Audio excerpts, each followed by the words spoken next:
जिला शिक्षा समिति वलसाड द्वारा संचालित प्राथमिक विद्यालय वारोली तलाट शनिवार के दिन नवरात्रि के पावन पर्व के अवसर पर छठे नवरात्र के दिन स्कूल में गरबा महोत्सव का आयोजन किया गया था। पूरे स्कूल परिसर को माताजी की सजावट, दियों की रोशनी से जगमगा उठा था।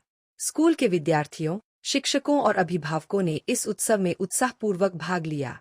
छोटे बच्चों से लेकर बड़े छात्रों तक ने मनमोहक गरबा और रास प्रस्तुतियां दी। माताजी के समक्ष अखंड भावना और भक्ति के साथ गरबा नृत्य गाया गया। विद्यार्थियों ने पारंपरिक वस्त्र पहने और सज-धज कर महोत्सव में हिस्सा लिया, जिससे यह अवसर स्कूल के लिए यादगार बन गया।